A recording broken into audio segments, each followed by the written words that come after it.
everyone, welcome back to Cheese and Turtles. My name's Imogen. In today's video, I'm sharing everything I learned from my San Francisco trip. If you're not already subscribed, make sure to do that, give this video a thumbs up, follow me on Instagram, and let's get started. So before I say anything else, I did just want to say a huge thank you to everyone who watched my Rating American Food video, because that has gone on to become the most successful video on my channel so far. So thank you all for that, and I know there are a lot of new subscribers, so I just want to say hi.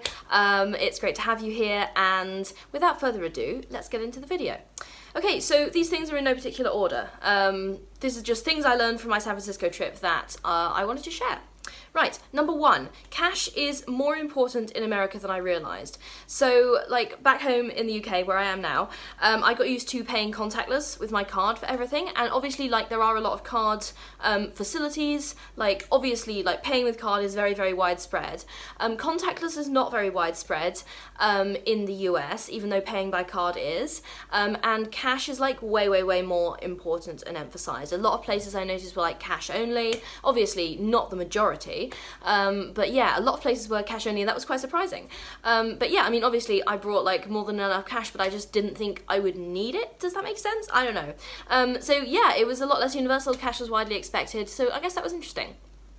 Number two, I kind of knew this one, but seeing it demonstrated was interesting. The weather is extremely consistent in San Francisco. Like I saw it, and I was like, oh, it really is. Like it's sort of generally foggy in the mornings, sunny in the afternoons, and then sort of cloudy-ish in the evenings. Like, yeah, obviously it does vary day to day, so it's not like a hard and fast rule. And I'd heard it said, but seeing it demonstrated so consistently day in, day out was really interesting.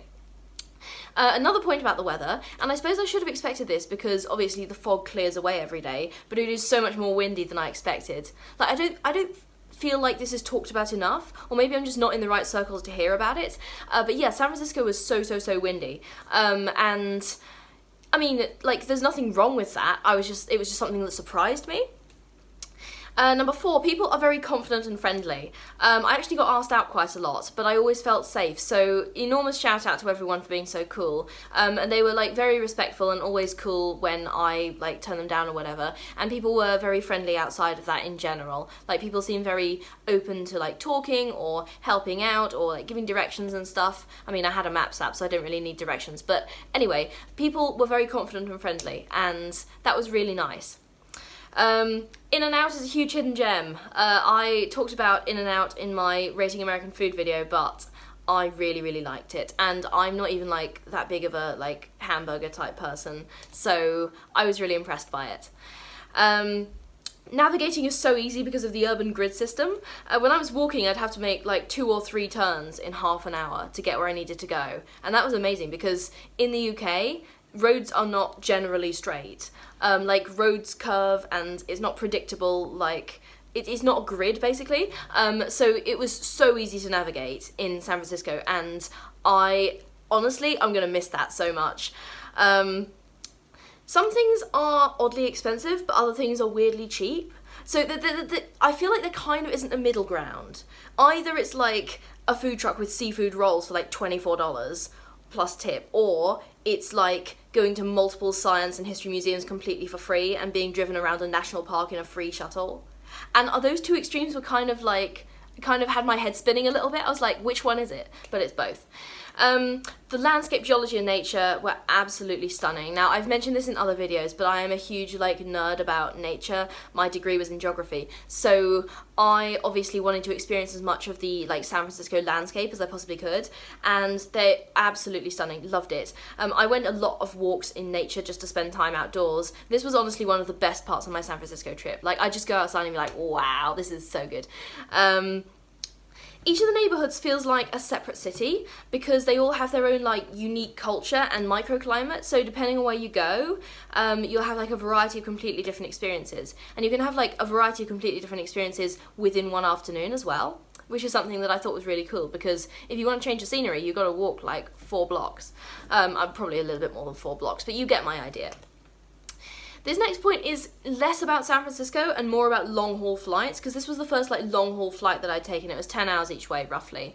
And you get fed a lot on long-haul flights. Like, I'd never been on a long-haul flight before, and my flight was, the ticket said it included lunch, so I assumed that's going to be one meal, and I was like, okay, I'm going to be on the plane for 10 hours, one meal, I'm going to get a little snack beforehand. Oh, that was a bad idea. That was a very bad idea. They served like 5 other snacks, apart from lunch, and they were constantly offering drinks as well. And obviously you can turn them down if you're not interested. But like, I was really surprised by that. I was just expecting like one meal, and they were constantly feeding us. So that was great, I guess. You also get like a free pillow and blanket and headphones for the flight that you can use for the duration, which I thought was really nice. Yeah, no, that's definitely a perk of long haul flights. And I know this is probably like old news to you if you're someone who goes on long haul flights a lot, but I'd not been on one before. And it was so smooth, I almost forgot I was in the air. So yeah, it was great. And the final thing that I learned from my trip to San Francisco is that I am capable of travelling halfway across the world for several weeks by myself. I mean, I already knew I was capable of extended solo travel because I went on a backpacking trip to Europe. By the way, if you haven't seen those vlogs, definitely check them out. But I never left like the continent, so this was a new level of challenge. And for anyone who is struggling with like their confidence around doing stuff and is worried about trying solo travel, it sounds like paradoxical, but if you try it, you're probably going to get a really big confidence boost because you can do it. Alright, so that's everything I learned from my trip to San Francisco. If you're not already subscribed, make sure to do that. Give this video a thumbs up, follow me on Instagram, and I will see you next time. Okay, bye!